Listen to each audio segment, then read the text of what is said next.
नमस्कार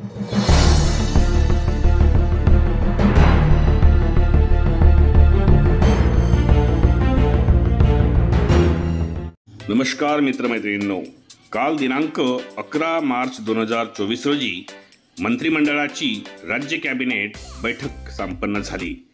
या बैठकीमध्ये कर्मचाऱ्यांकरिता काही महत्त्वपूर्ण निर्णय घेण्यात आले। तर त्याच आधारावर आजचा हा व्हिडिओ मी घेऊन आलोय, कारण आपल्या या व्हिडिओचा विषय असणार आहे दिनांक 11 मार्च 2024 रोजी झालेल्या राज्य कॅबिनेट मंत्रिमंडळ बैठकीमध्ये कर्मचाऱ्यांकरिता घेण्यात आले हे 5 महत्त्वपूर्ण निर्णय।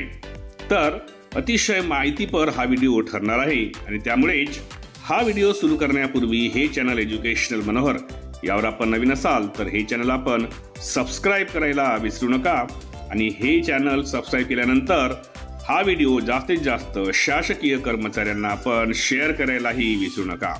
तर चला आपण बघूया की दिनांक 11 मार्च 2024 रोजी कॅबिनेट राज्य मंत्रिमंडळ बैठकीमध्ये कोणते 5 महत्त्वपूर्ण निर्णय शासकीय कर्मचाऱ्यांसाठी घेण्यात आलेले आहेत।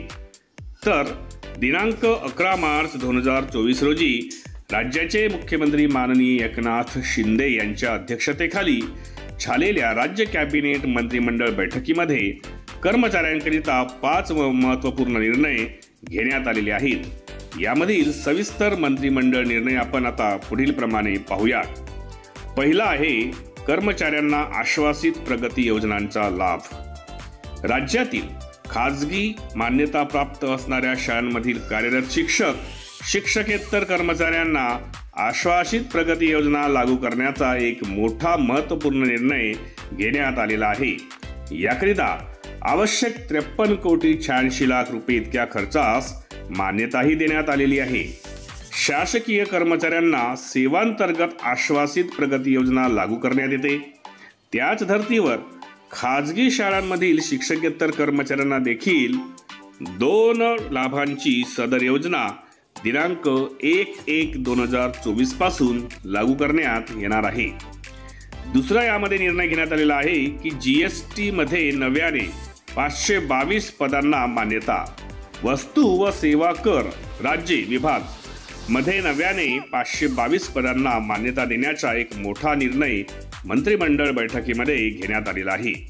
यामध्ये अप्पर राज्य कर आयुक्त 9 पदे, राज्य कर सह आयुक्त 30 पदे, राज्य कर उपायुक्त 36 पदे, सहायक राज्य कर आयुक्त 143 पदे, राज्य कर अधिकारी 275 पदे, राज्य कर निरीक्षक 27 पदे, स्वीय सहाय्यक 2, लघुलेखक गट अ अशा एकूण 522 पदांना मान्यता देण्यात आलेली आहे। त्यानंतरचा निर्णय यामध्ये घेण्यात आलेला आहे पदवीधारकांना आगाऊ 3 वेतनवाढीचा लाभ। राज्यातील औद्योगिक व कामगार न्यायालय त्याचबरोबर श्रमिक भरपाई आयुक्त मधील LLM पदवी धारण करणाऱ्या न्यायिक अधिकारी यांना 3 आगाऊ वेतनवाढीचा लाभ देण्याचा मंत्रिमंडळ बैठकीमध्ये एक मोठा निर्णय घेण्यात आलेला आहे। सदरचा लाभ न्यायिक अधिकाऱ्यांना पदवी धारण केल्याच्या दिनांकापासून प्राप्त करण्यात येणार आहे। याकरिता 49 लाख रुपये इतक्या खर्चास मान्यता देण्यात आलेली आहे। त्यानंतर चौथा लाभ असणाऱ्या याच्यामधला राज्य उत्पादन शुल्क विभागात सह आयुक्त पद।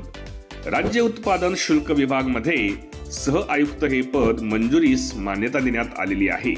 यामुळे राज्य उत्पादन शुल्क विभागांमध्ये संचालक हे पद रद्द करून वरिष्ठ दर्जाचे सह आयुक्त ज्याची वेतन श्रेणी 78,800 ते 2,09,200 हे नव्याने पद निर्माण करण्यात येत आहे।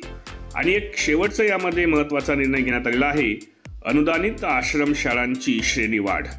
राज्यातील आदिवासी विकास विभागातील 61 अनुदानित आश्रम शाळांची श्रेणी वाढ करण्यास सदर मंत्रिमंडळ बैठकीमध्ये मान्यता देण्यात आलेली आहे। यामुळे अतिरिक्त शिक्षकेतर कर्मचाऱ्यांना पदस्थापना मिळणार आहे। यामध्ये पुढील वर्षांपासून 8वी पासून इयत्ता 9वी आणि 2026-27 पासून 10वीचा वर्ग अशा एकूण 17 अनुदानित शाळा आहेत, तर 44 अनुदानित माध्यमिक शाळांना कनिष्ठ महाविद्यालय म्हणजेच कला आणि विज्ञान वर्ग सुरू करण्यास मान्यता देण्यात आलेली आहे।